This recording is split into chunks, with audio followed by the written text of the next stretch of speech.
में ना हो। सुना ए भैया ए केहू के मानव शरीर हिलाते से कहाँ मारा था वो केहू के दुलरुए हुए हैं। आज एक जनी हमसे पूछना कहो लइकवा हमार मोबाइले पे प्यार करके बियाह था कहले बियाह करी कि छोड़ दी।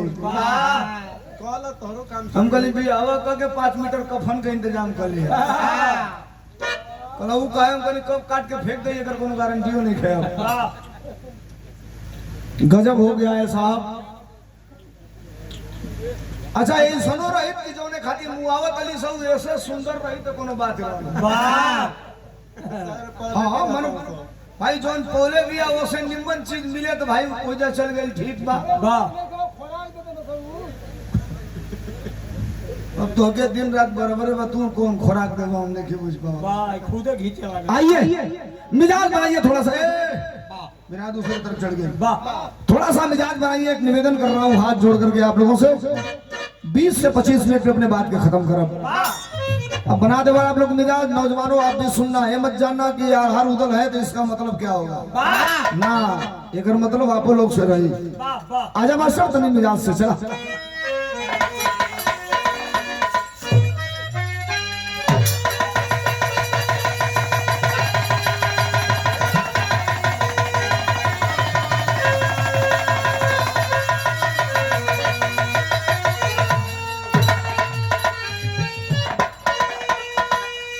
सुनिए मर्दों के लिए मर्दानगी भरी बात जब कवि लिखता है तो कलाकार का हृदय भी प्रफुल्लित होता है।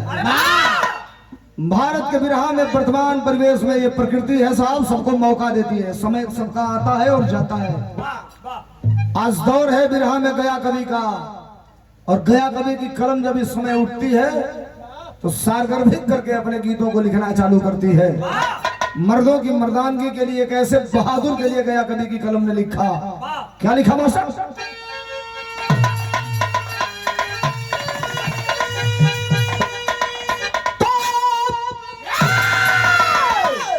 तो जिस दिशा में गया वो दिशा हिल गई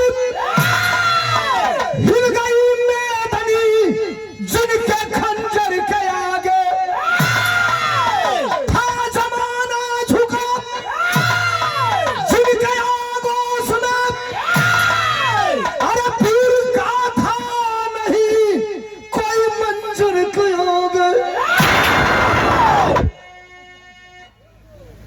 वंचित है अंकित न इतिहास में।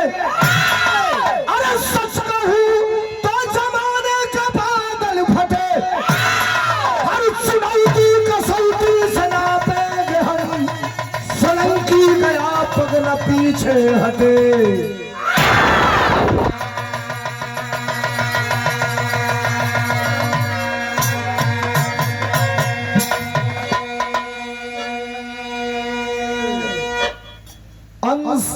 सोलंकी गया पग न पीछे हटे केवल सारांश बिरहा में गाऊंगा।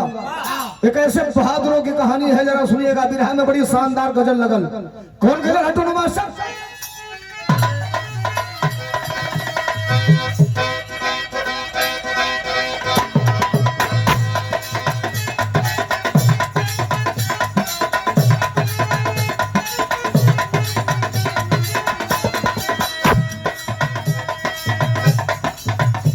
गजलों की लाइन आती है तो किसी ने कहा है हसीनों को नजर से तीर बरसाने की आदत है। हसीनों को 6 रुपये में जो लिपस्टिक किनल जाए आज की 8 साल पहले वो सारे 873 रुपया का हो गया। इतना महंगाई दुनिया में कोनो सामग्री पर नहीं खेला। हसीनों को नजर से तीर बरसाने की आदत है। अदा वो नाच की तलवार चमकाने की आदत है। सितम ढाने की आदत है। वफा करने की आदत है। मगर हमें आशिकों को चोट सह जाने की की आदत है। गजल की लाइन सुनिए, क्या है? मैंने पूछा कि फिर कब मिलोगे ए मैडम, मैंने पूछा कि फिर कब मिलोगे, थोड़ा शर्माए और हंस के बोले, तुम तो दिल में हो, तुम तो दिल में समाये हुए हो, तुम तो दिल में समाये हुए हो, मिलने की जरूरत नहीं है, तुम तो दिल में समाये हुए हो, मिलने की जरूरत नहीं है, तुम तो दिल में।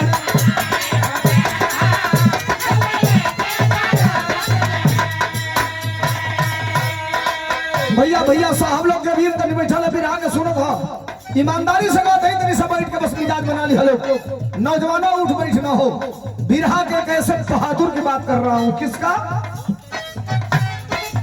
वो जिनके तेगा से अंगार पर से, जिनके तेगा से अंगार पर से, जिनका पौरुष का कोई ना जोड़ा, पीर मोहबा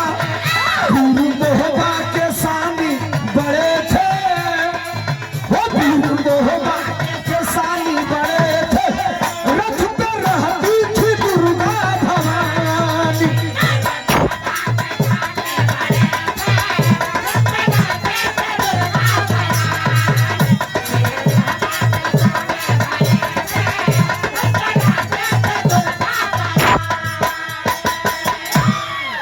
हम गावे का जात बनी बिरहा बात ऐसा, बार बार मैं रिपीट करता हूं कि नौजवानों आप भी सुनना, इतिहास आपको जानना पड़ेगा और पढ़ना पड़ेगा, नहीं जानोगे मिट जाओगे। कल को किसी जगह खड़ा होकर अगर कहीं बात करना पड़े। अच्छा, नया जनरेशन के अगर नौका लैकन से जो भाई 5 में 3 में इतनी गरीब आना एक उनसे पूछल जाए बाबू ढेबरी बुझेला ढेबरी,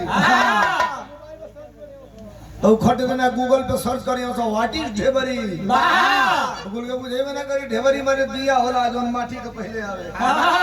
पूछल जाए बेटा बताओ वंचन जाने ले वंचन, जोने खटिया का वंचन ढील हो जाला, उ खटिया बीचे में बहिल हो जाले।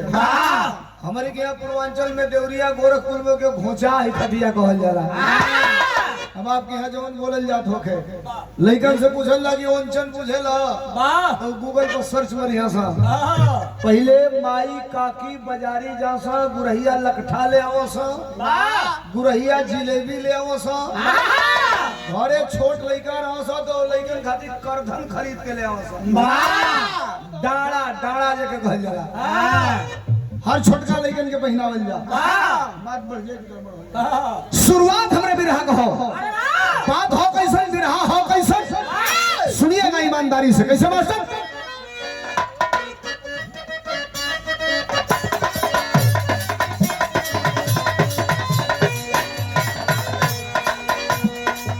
वंश की बेल बढ़ती वंश की नजाकत से, वंश का नाम होता वंश की हिफाजत से,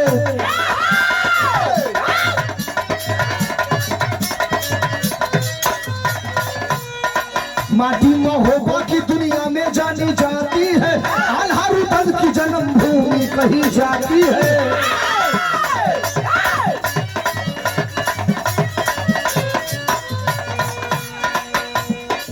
कहानी कब कहा? लगा दरबार एक दिन माहिल की निगरानी में, लगाया आग मामा मौका पाके पानी में,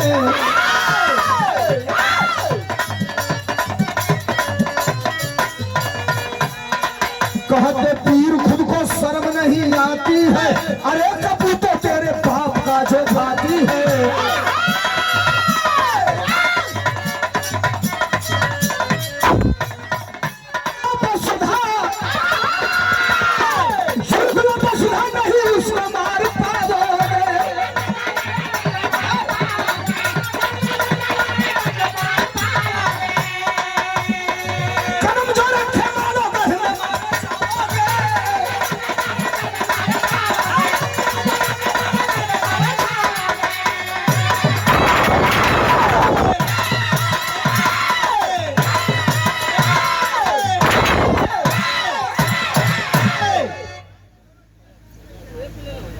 नहीं काम तो अगर 20 तारीख ले लगातार इतना ताकत कहाँ से आ गई बच्चा तोरी में बाद नहीं खे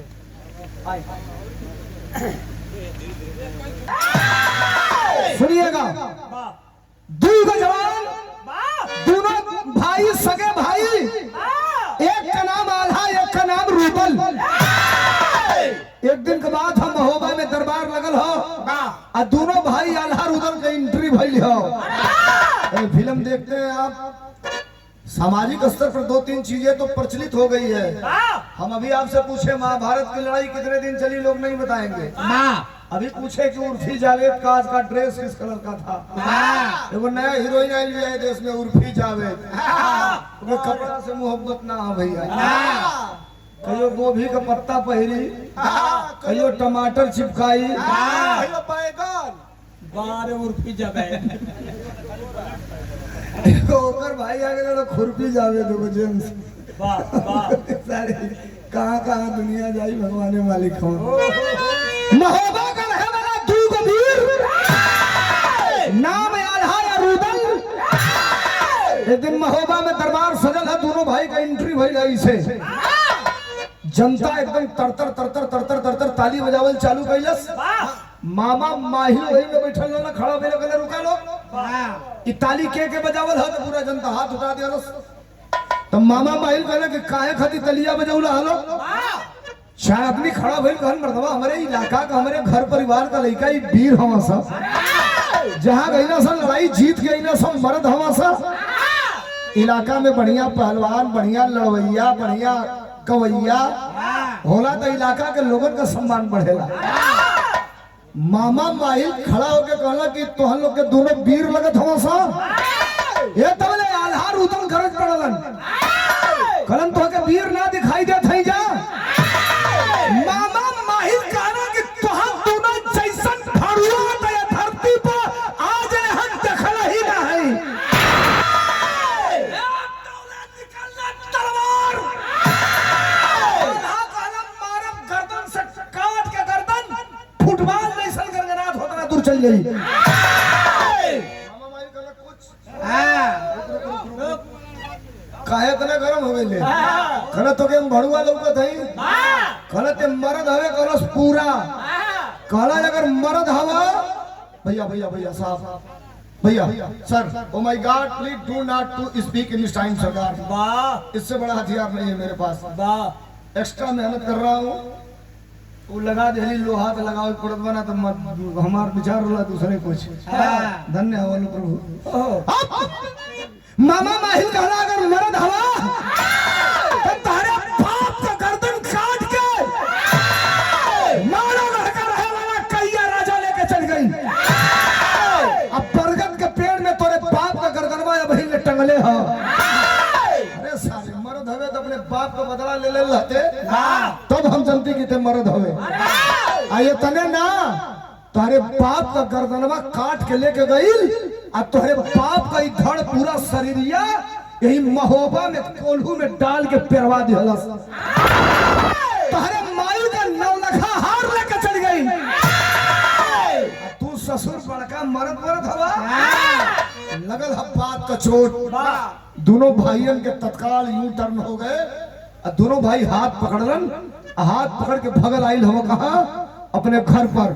जो ही घरवा ना देवला मतारी बैठ के अपने देवकुरी पर पूजा करत रहे। बिरहा का तरज बदल गई। कौन तरज हमारा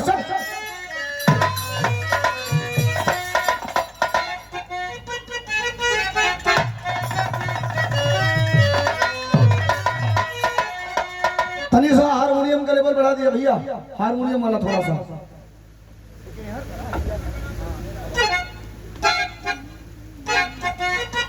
तरह से सुना लोग ताना मरले हवा मामा माहिल दोनों भाई भगल हवा अपने घरे आई हवन।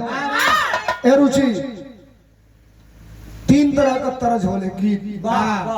एक गीत हवा में उड़े वाली, एक गीत धरती पर रेंगे वाली, और एक गीत घर के अंदर घुसे वाली।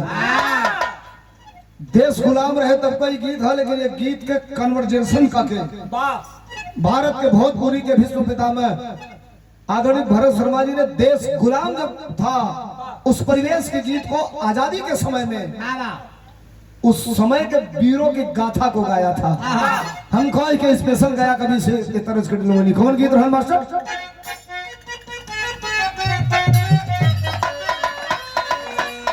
गीत में के खौलत खून रहल नस नस में, अरे खौलत खून रहल नस नस में, अरे देख के गुलामी, अरे देख के गुलामी त जवानी पागल मोछिया पर आइल कुंवर के, जवानी पागल मोछिया पर आइल कुंवर के।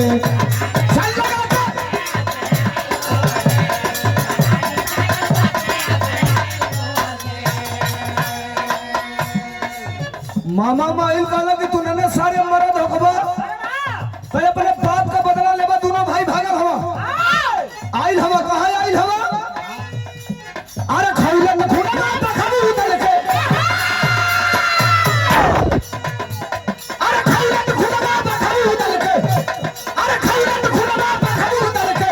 सुनते कहानी खौला न खुदा बखबू उतल के, सुनते कहानी जवानी जागल पीरावा के लाग गइले रे, जवानी जागल पीरावा के।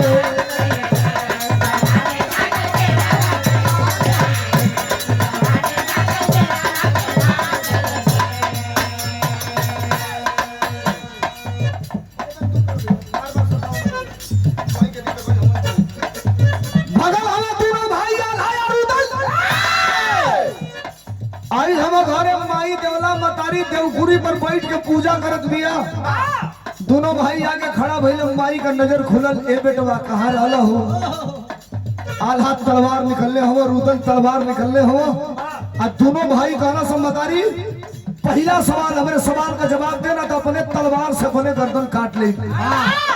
माई कहलस बोल सवाल का हो? तयाला कहला ए माई बताओ हमारे बाप का हत्या कैसे भइल? अगर हमारे बाप का हत्या भइल त कइल के?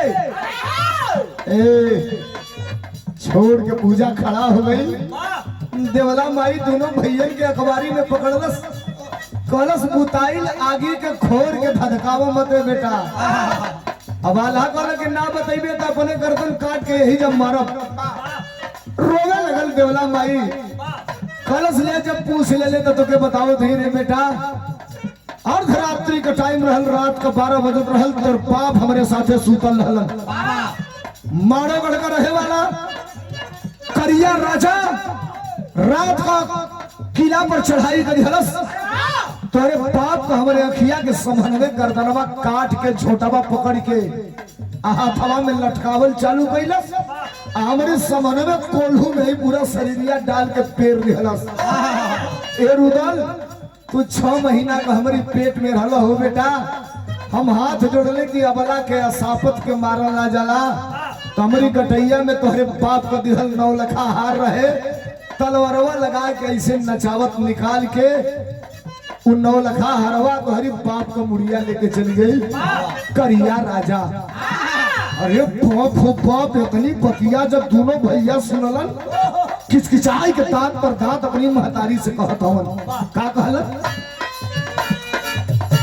अरे कसम बधुए दूध कमाई जबले मुड़िया ना काटत, कसम बधुए दूध कमाई जबले मुड़िया ना काटत, खाए पिए के पतिया छोड़ा मोहबा वरिया ना ताकत।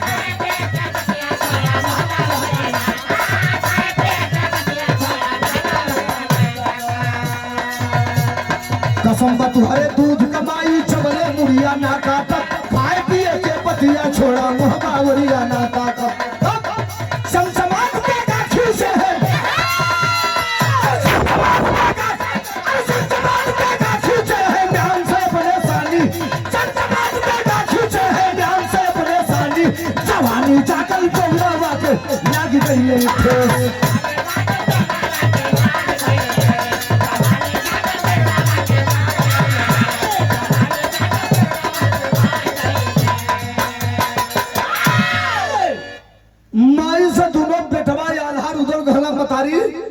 कसम बा तोरे दूध का, कसम बा तोरे छाती के दूध का। जबले करिया राजा का मूड़ी काट के तोरे सामने ना लेके आई, तोरे खाए पिए के बतिये छोड़ दे, महोबा की ओर ताकल ना जाई। दोनों भैया जो ही वापस पलटत हुआ, माई का करेजा बड़ा कोमल होला और माई का करेजा बड़ा कठोर भी होला। एगो वो समय का माई रहली, एगो यही समय का माई है। कुछ नौकी माई जो नहीं आवत है सब। मतारी पकड़ल सबने दोनों बेटवन के पीछे से एक कुर्ता खलस बाप का बदला लेवे जात हवा तनी हमरे ताका लो। दोनों भाई खड़ा हवा खलस खबरदार पूछले ना रहले तो बतौले ना रहली, लेकिन जब आज पूछ देले अब तू लोग हमसे वादा कैले हवा कि दुश्मन का गर्दन काट के ले आई तो खबरदार हमरा दूध का जवले करियवा का मूड़ी ना कटिहा महोबा में नजर ना दिखाइयो लोग। ना काट पाई हो तो अपने तलवार से अपन गर्दन काट के उन्हें मर दिबिला जाई हलो। हम जानब जैसे हमार सेनुर धोवा गई वैसे हमारे कोख का दुगो हीरा धोवा गई। लाठी गड़ासी भाला बंदूक फरसा कट्टा गोली का चोट दवाई मरहम पट्टी हुई तो ठीक हो जाई। बात का चोट जब करेजा में लाग जाई तो दुनिया में कोनो डॉक्टरे ना हो जो उन्हें कर दवाई दे दे।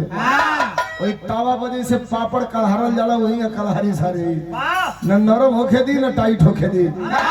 लगल है बात का चोट, दोनों भाई चल जाना अपन अपन घोड़ा लेके आल्हा रुदल तैयारी कैले हम माड़ो गढ़का रुदन गाना भैया अगर ये भेष में चले जाई करियवा पहचान जाई मिशन फेल हो जाई। दोनों भाई भेष बदल ले हलो, बिरहा में तरज बदल गई। कौन तरज हमारा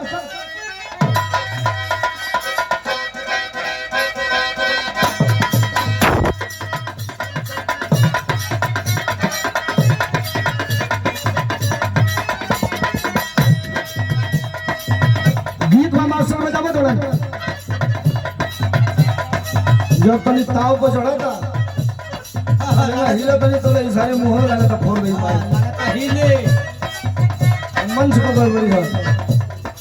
मास्टर गीत बजा बता मेहरारू सवेरे अगर हंस के बोल ले सब घर से निकलत का तो बुझत दो चीज पे डाका पड़ी। एगो पैकेट पर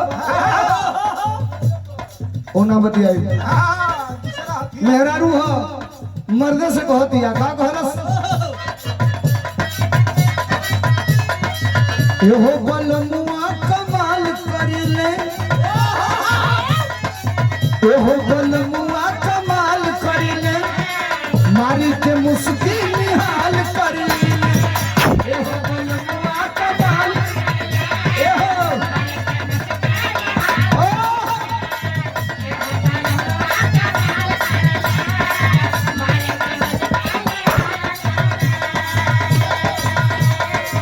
हो बलमुआ कमाल करिले मारी के मुस्की निहाल करिले।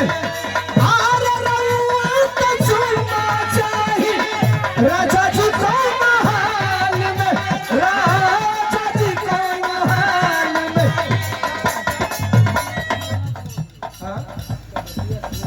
ना समझ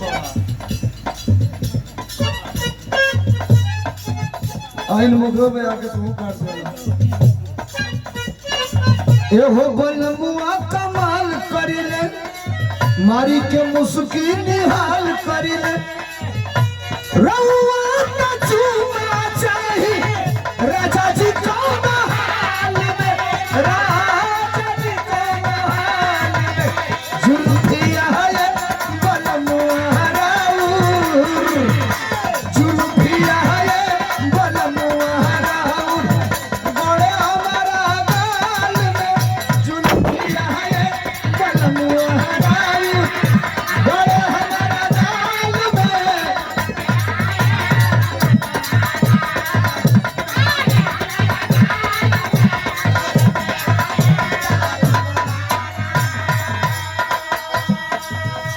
और तनी बात के सुना दोनों भाई आल्हा यारुदल चलत हम कहा मारो बढ़ का तैयारी कैले हम कैसे चलना मास्टर चलले सारंगी पत्तान कस के खगड़ी बजावत आली शान कस के।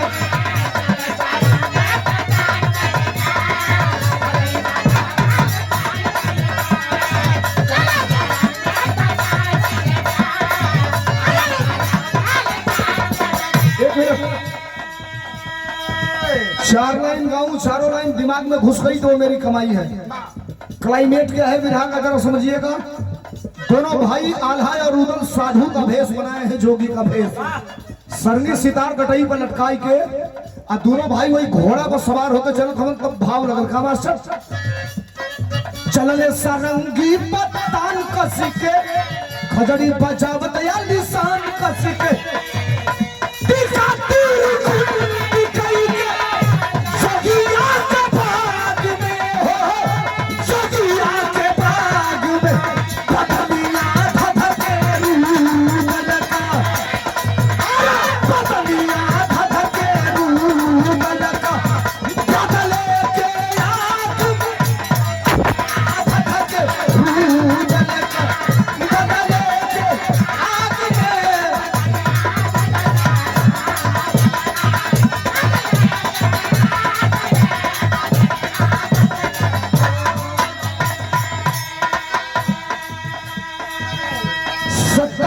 विरहा खत्म है और यहाँ के बाद विरहा की मेन हिस्ट्री चालू हो जाएगी। आल्हा और रुदल दोनों भाई घोड़ा पर सवार हो के आए गए माड़ोगढ़। किला बहुत बड़ा है, बहुत बड़ा किला है और गेट पर आते हैं तो दरवाजा बंद है। इसमें जो नौजवान हैं, ये जो बुजुर्ग लोग हैं, किला आप देखे होंगे, रामनगर का किला, आगरा का किला, दिल्ली का लाल किला, रेड फोर्ट जिसे कहा जाता है, आगरा के लाल किला को। पहले बड़े बड़े राजाओं का अगर आप किला देखते होंगे तो एक किलावा की बहरवा कम से कम 14 फुट चौड़ा गोलाकार नाला टाइप का बना होता था। जानते हैं क्यों? और ठीक किला के गेट के सामने लोहे का चचरा ऐसे लगा होता था, जरूरत पड़ती तो वो दोनों खुल भी जाता था। दुश्मन आक्रमण करता था तो पहले का राजा वही नलवा में खौलत तेल भरवा दो और चचरवा हटवा दो। घोड़ा से टाप के जो चल जाओ जो उन्हें गिरे कलहरा के मर जाओ। किसी भी किला में आप गए होंगे, लाल किला दिल्ली का या आगरा के लाल किला में गए होंगे तो पहला गेट जो आप पार किए होंगे, याद करिए, दूसरे गेट पे जाने के लिए ऐसे आपको मिलेगा रास्ता, ऐसे। वो क्यों रहता था दूसरे गेट पर? राजा वहां भी नहीं बैठता था। अगर आप किसी तरफ पहला गेट पार करके चले गए तो दूसरा का चढ़ैया होगा तो ऊपर से बड़े बड़े पत्थर ढरका दो सब ऊपर से, जे जाओ वो पत्थर से लाग के हाथ गोड़ टूट के वही जो मर जाओ। दोनों भाई आगे गेट पे खड़े हैं, किला के अंदर जाएंगे तो कैसे जाएंगे? रुदल कहना भैया को काम करा, घोड़ा हटावा या किला के पीछे चला। बाउंड्री के पास जाकर के खड़े हैं, ऊंची बाउंड्री है। दोनों भाई अपने घोड़े पर खड़ा हो गए। जरा समझिएगा बात को, सेंटिमेंटल भाव कह रहा हूं। और खड़ा हो गया दोनों भाई, जंप लगाना सिखावन पढ़ावन घोड़ा होना सब। हमने तो घोड़े के बारे में केवल एक बार पढ़ा है, कक्षा 5 में। रणवीर चौकड़ी भर भर कर चेतक बन गया निराला था, राणा प्रताप के घोड़े से बन गया हवा का पाला था। गिरता न कभी चेतक तन पर, वह आसमान पर घोड़ा था। वह दौड़ रहा है मस्तक पर, वह आसमान पर घोड़ा था। दोनों भाई अपनी घोड़ा पर खड़ा हुआ, घोड़वा पर खड़ा होकर तनी सा जंप ली हुआ, धीरे से बाउंड्रिया पार करके घास धीरे से आके दोनों भाई वही खसिया पर खड़ा हो गए। जो खड़ा भाई ना सरनी सितार बजावत, इतना सुंदर शरीर रहे आल्हा रुदल को, बिना नहिले अगर कपड़ा पहन के ढंग से ताकना तो बढ़िया जानी गैस खा के गिर जाओ। नजर पड़ल सामने करिया राजा का मेहरारू अपने 4 गो सहेलियन के लिए कोई कुर्सी पर बैठ के बतियावत हो। बोले सरंगी सितार बजावत, भजले रे मनवा तन मन में श्री राम राम राम। वही कुर्सिया की अगवा गए तो खड़ा हो गए बनिया, खड़ा भेज दो भाई का मास्टर।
मेहरारू बैठल है, 4 गो सहेली लेके अभी आए नमक के भाव। ए भाई आराम से रुका, हटा था करे जा तो गड़बड़ा दे, बोलो रुक जा ना, बोला समझ में ना होता भाई जाएगा यार, तू समझा बाबा ना।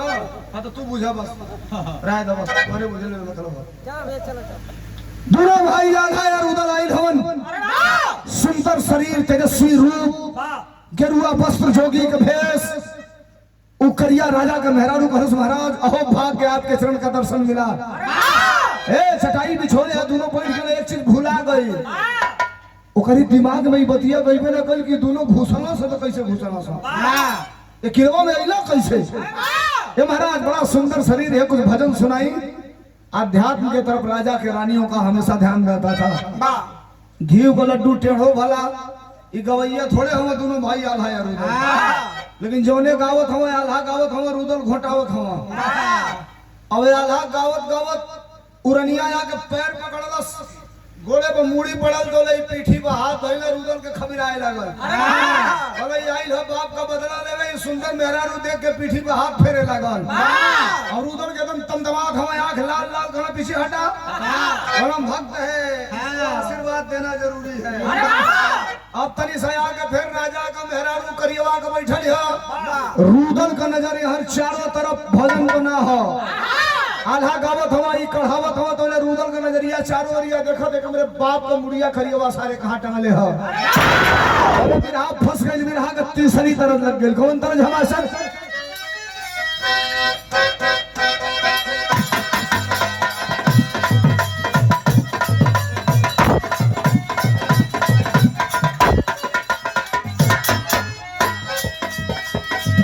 मेहरारू बहुत ध्यान मर्द से,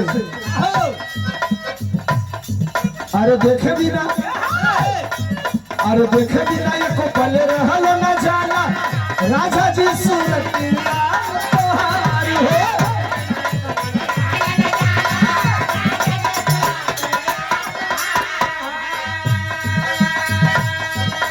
भीतर भीतर भीतर भीतर भीतर भीतर गद गद रही सुन के, मीठी मीठी बोलिया तोहारी हो।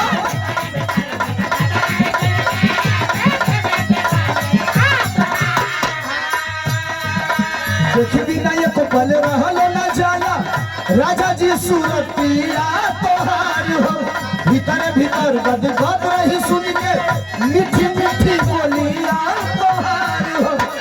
सुनते ताके झाके लगिला हमका होइए, कौनता कौनता कौनता विटामिन बाटे, कौनता विटामिन बाटे, ए रुचि तुहरी बोलिए, कौनता विटामिन बाटे, ए राजा तुहरी बोलिए हो।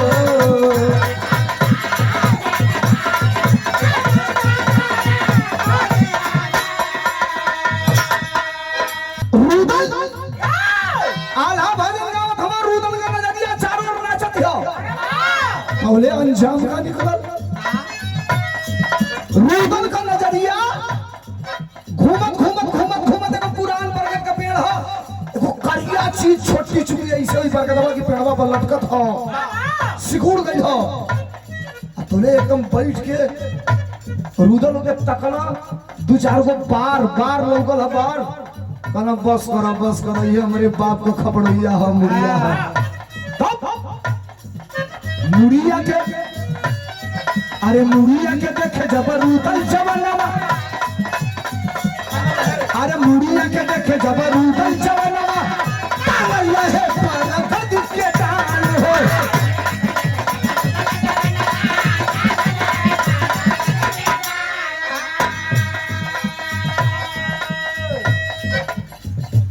साइकोलॉजी आप पढ़े, अगर जो इसमें पढ़ा होगा जानता होगा, चेहरे का एक्सप्रेशन बहुत बड़ी चीज होती है।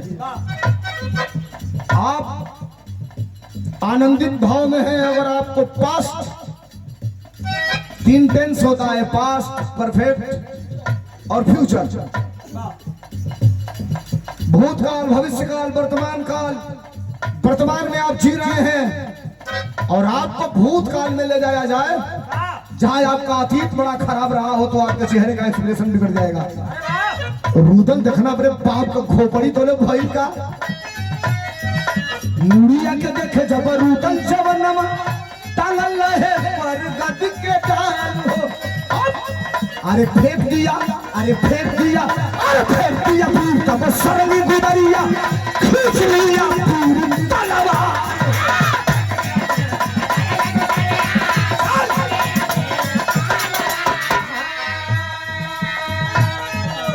दादा आल्हा और अलिया का हाथ पकड़ के ई कहिया का साधु कहिया का जोगी लगला हाथ देखे तोरी करम में लिखल का बा।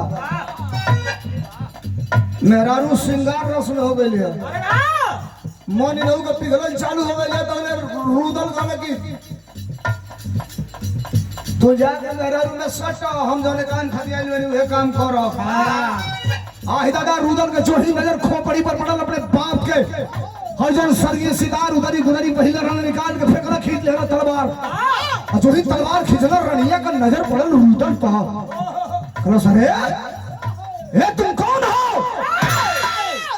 कला रुदल और जोही रुदल से बतियावे लगल तो ले आल्हा का नजर पड़ल के रे बाप रुदला का पैतरा ले लिहलस अजोले आल्हा देखला रुदल पैतरा लिहला तो ले हो अपन मुहड़ा वहड़ा निकाल के फेंकला नकली दाढ़ी मोछ और निकाल के कमर से तलवार लेके खड़ा हो गया रनिया से ललकारत हलो तो रनियो ललकारे लागल का कहला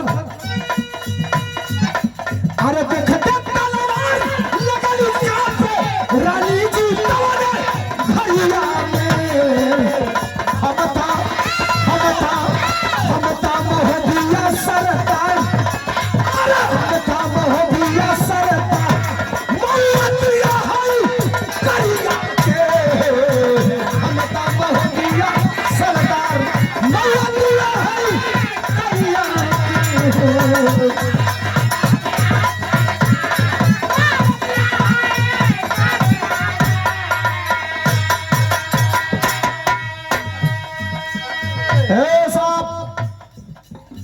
मेरे बात पर जरा दिमाग लगाइएगा। आप बिरहा का मेन पॉइंट आपके बीच में रखने जा रहा हूं। दोनों भाई तलवार निकाल कर खड़ा है करिया का मेहरारू खड़ा भइल कर खबरदार ए तुहने का आधार उधर हवा सा भाषा बदल गेल अबले महाराज कहत रहल हो रेटे पे उतर गेल तुहने का आधार उधर हवा सा निकाल के तलवार दोनों भाई कहे कि खबरदार मैं ही आधार उधर हूं। खलस अगर मर्द हवा तू लोग आला कहला देखो ये बतिया मामा महिला कहले रहे कि तोनी का मर्द ना हवा सा आई करियवा के मौगियो कहत ये मर्द हवा तोनी का बस बोल बोल बोल बोल खलस अगर मर्द हवा तू लोग तो मर्दे का काम कइले रहता से तोनी का गद्दार निकल गइले सब करिया का मेहरारू का कहला अरे पीर हो के खोली बनल दिलवा चराज जगल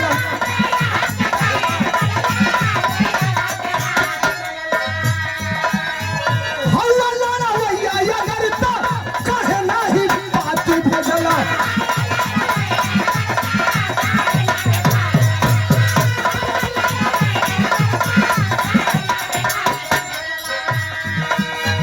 तबला खबरिया लगी गईली महल में राजा करिया के हमता मोहबिया सरदार मौलिया है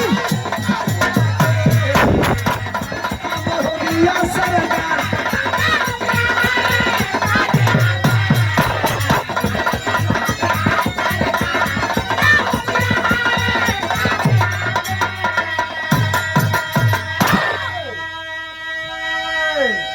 करियवा का मेहरारू रजवा का कहलस के अगर तुम लोग मर्द हो जालो असली अपने बाप का पैदाइश तो डंका बजाई के हमरे महल में हमरे पति के चिट्ठी भेजले रहता लोग कि तो से युद्ध लड़े के बाद जगह का चुनाव कैले रहता लोग हमार पति खड़ा रही तू लोग खड़ा रहता मर्द रहता तो लड़ लेता सब ये तो भड़ुअन का काम है हिजड़ा का काम है वही बातचीत दोनों आधार उदल अब करिया की मेहरारू में होत रहल तबले चार गो दसिया भागल भागल गई सा करियवा पूजा करत रहल कहला से कि तू पूजा पूजा करत हवा और ये दुगो तलवार लेके घुस गई हवा सा देखा गए में तोहरे मौगिए कौड़ा के मतलब के चलना सा करियवा फेंकला अगरबत्ती अगरबत्ती कहलस कौन हरे सारे चोर के घर में ढिढोर बांध के लूटे चली आई भागल हो सेना बुलाओ हाथी बुलाओ घोड़ा बुलाओ ए हनहनात घोड़ा चोखर हाथी जब वहां से चलल है सा आला कहला पट्ठे अब का होई रुदल कहला पहला काम करो सनाग जहर घोड़ा हवा सब हर बाउंड्री की ओर चला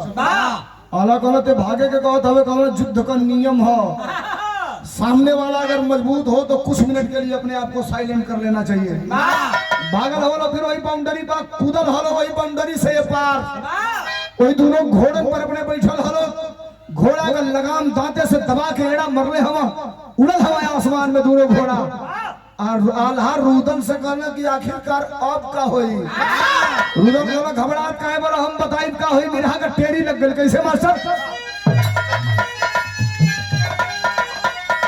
कहला के चुकाई दे हम बापू का बदला चुकाई दे हम बापू का बदला नसीहत का ढेर लगाई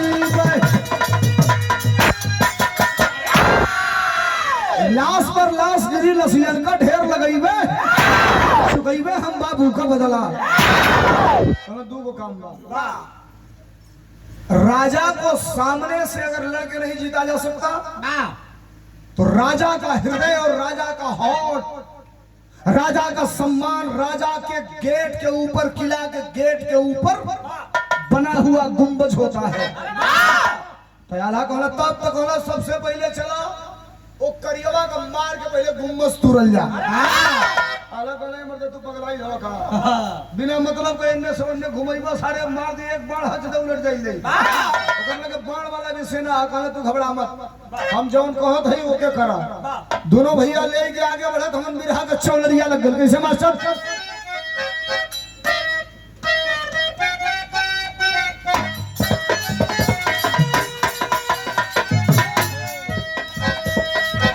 हम कहले शादी का तो जूस काहे पिया था गोरिया दिन भर कई के कटिया गोरिया दिन भर कई के कटिया गोरिया दिन भर कई के कटिया लेके सझिया का सिलवटिया पिसलना मसाला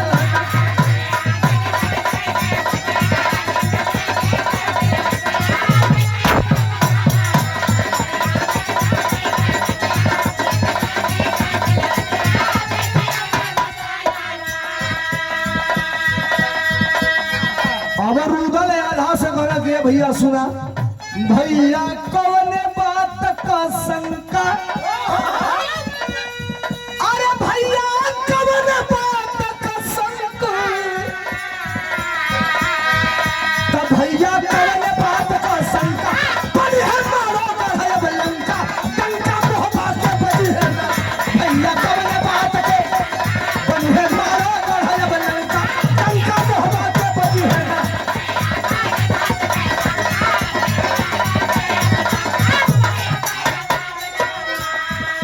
अब जरा दिमाग लगाइए दोनों भाई उड़ल हवा घोड़ा लेके वहर से लेके तलवार दोनों भाई खड़ा हुआ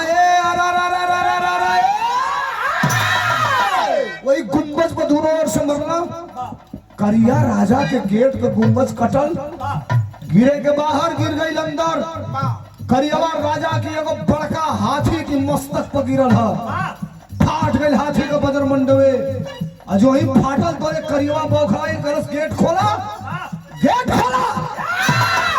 एक भी देशद्रोही हमारे राज्य में जो आया है बच के जाना नहीं चाहिए भाई का मास्टर बन गई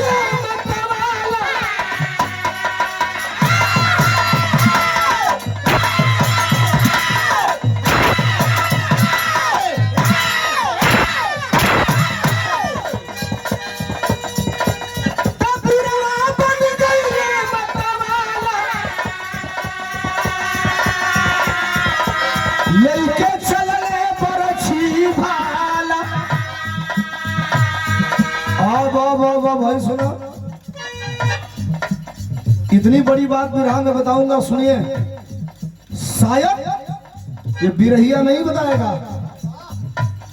1.5 से 2 मिनट और बिरहा बचा है केवल। आल्हा रुदल अकेले नहीं थे, यहां तक तो अंदर 2 अकेले प्रवेश किए थे, बाहर गए तो पहले से जिनकी योजना थी उनके साथ लड़ कौन रहा था। संग में मन खाते भाती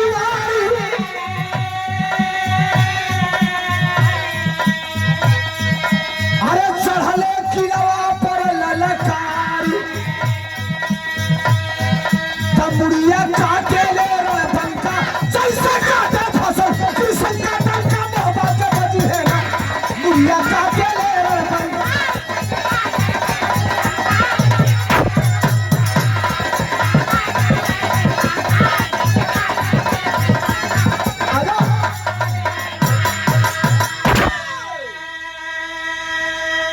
बिरहा के एकदम मेन स्थायित्व पर आइए, सारांश जांच छलनी से छान के मेन मेनू निकालल जाला।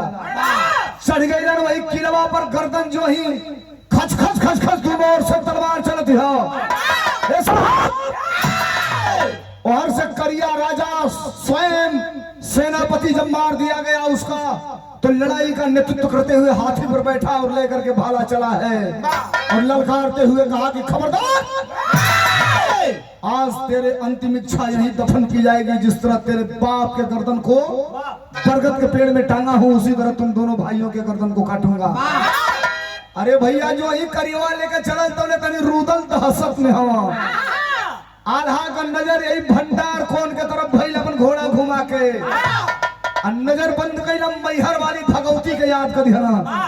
निकलना अपन तलवरिया, अब वही घोड़वा पाही से पैरवा ऐसे मोड़ के पिठिया पर रखना, अब पिठिया पर रख के तलवारवा सही कर देना, अपन जंघिया जंघा अपन चीर दिया। आ जो ही चिरलन रकत का धार बह लगल तोले काने पर हाथ लगौलन, अलगाई के चिल्लाए लगलन कि रखी हा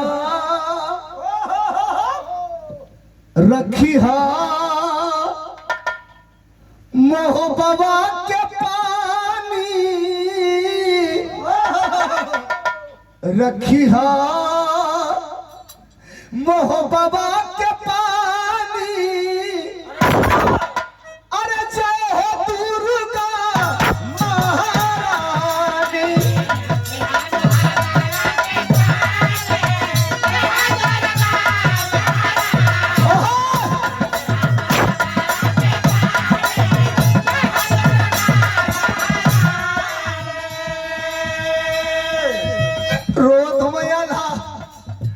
अनहरन के आँख दिहलू,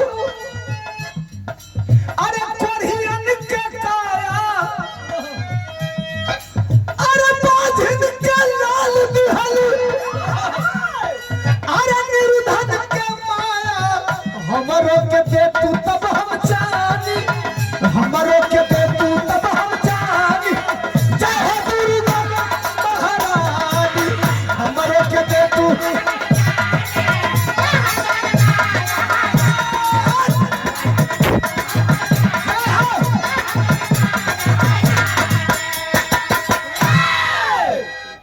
चिल्लात हम आल्हा कहला जब जब जरूरत पड़ो रकत का धार तो के तूर के पियोली है मदारी।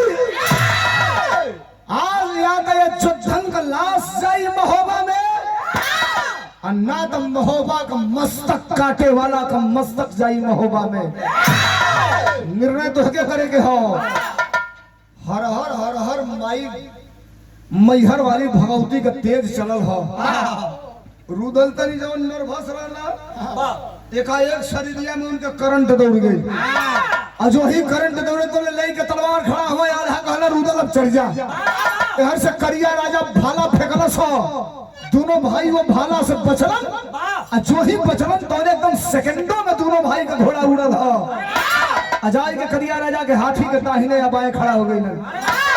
ले के तलवार दोनों भाई गरजत हो लगे। आल्हा अपने हजाज का गर्दन काट दिया, लगे रुदल काट दिया।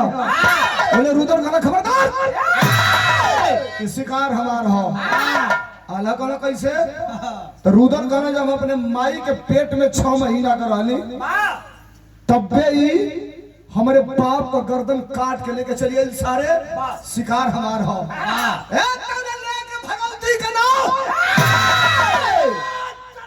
के तलवार हजात तखरिया का गर्दन कटल मुड़िया नीचे गिरे वाला हाथ वाले लगमिया भगवा का ततवा से दाब के एक हाथ के तलवार ले लहन नेहुर के छोटवा पकड़ के उठा लिया आला कहलो बाजी मार ले लो कहलो तो एक चीज और है ले चले के तू ले ला आ तोले रानी दूर से खड़ा है जोने राज्य का राजा मरा जाओ और राज का प्रजा या सेना लड़ी भैया भागत भागत कोनो का मुंह फूटल कोनो का हाथ गोड़ टूटल आ तोले करिया राजा के मेहरारू के लगे ले जाए के गर्दन पर तलवार सटौला आल्हा कहला हमरे माई का गर्दन तोहर मर्द ना कटलो समऊ ना काटब अंतरी है कि हमरे माई का नौलखा हार तोहरे गर्दन में हो तलवारवा ऐसे पेसला ऐसे निकाल के वही तलवारवा में नचावत घोड़ा का लगाम दांते में दबलन आ टपाई के बाउंड्री आ दोनों भाई चल दिहलन एहर देवला का कंडीशन देवला माने आधार उदल का माई जब से ही आई हम सब तौले देवकुरी मुड़ी पटकले है वही ले मुड़ी उठौले ही ना है आ तौले टप टप टप टप टप टप टप टप टप टप टप टप घोड़न के टाप का आवाज सुनाई दिहलस माई समझ गेली तो हमारे अस्तबल का घोड़ा हमासा घोड़वा खाली हाय आवत हमासा कि हमारे बेटवन का डेड बॉडी लेके आवत हमासा आज हमारे बेटवा जिंदा आवत हमासा भैया हो तब तक आल्हा या रुदल आय के अंदर प्रवेश कर लो माई अखिया बंद करके मुड़िया पटकले है तो ले के रुदल करियवा का मुड़िया ऐसे छोड़ो फट से दे पड़ल खून का छींटा माई देवला के मुंह पर पड़ल माई देवला ऐसे कछलस खून का छींटा अब वही कटल की मुड़िया पर देखलस ठठाई के हंसल करे सुहाग हमार छीन ले देख हम प्रण कहले रहले ना कि हमरे कोख से पैदा बेटा अपने बाप का बदला ले हां खेखार के माई वही करियवा के मुड़िया पर थुकला सिया वही करियवा की मुड़ी पर देख हमरे कोख से पैदा बेटा तोरे गर्दन के काट के लाके हमारे सामने खड़ा कर ले हम बिरहा का मेन सारांश मेन पॉइंट मेरे गाने का मतलब क्या है आपके बीच में रखने जा रहा हूं बिरहा के खड़ी में कैसे मास्टर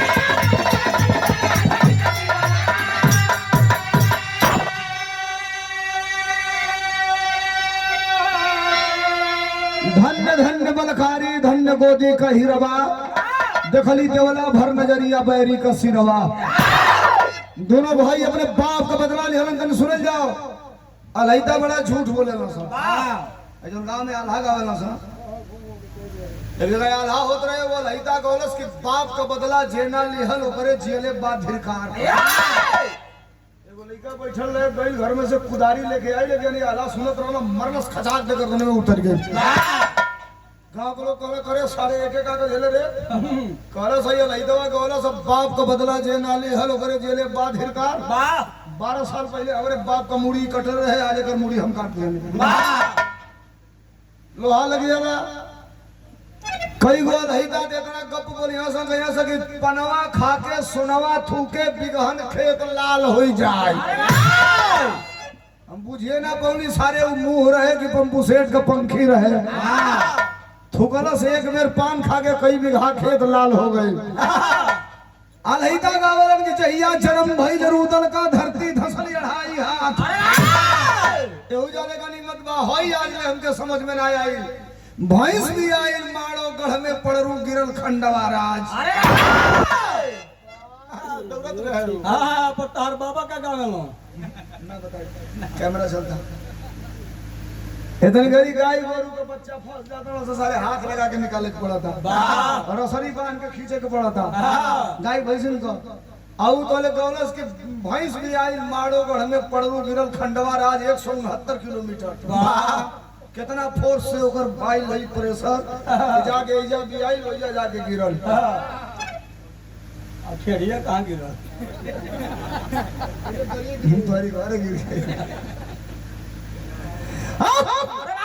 आधार उधर अपने बाप का बदला ले हलन। अब तने सुना, यहाँ जितना लोग बैठे हो 99% लोग के दिमाग में ही होई कि आल्हार उदल जाति को अहिर रहलन। वाह, अक्सर भी ये गा देना था खट दे कुछ ना पहिए कहीं आल्हार उदल अहिर रहना यदुवंश खानदान का रहना। मोबाइल हो सबके पॉकेट में, हमें हर गावत नहीं 1 सेकंड लागी गूगल करिए और खट दे पूछिए आल्हार उदल किस जात के रहने वाले थे। वाह, निकालिए मोबाइल, पहिलवा मोबाइलवा खोल के गूगलवा के टच करके जो पूछल जा कि गूगल महाराज बताओ भारत के अंदर सबसे बड़े झूठ बोलने वाले आदमी का नाम क्या है? फट दे 2 अक्षर का नाम बता दे। हम गाय के कोई ओकर नाम ले ले दिन भर खाऊ के नाम ले मतलब हम के बिना मतलब को बात किया जाता। अब वो भी बंद हो गया। कोरोना का सर्टिफिकेट देके मिले ओमे दाढ़ी वाला महाराज जी का फोटो मिले किनारा सर्टिफिकेट में टिकवा लागल है।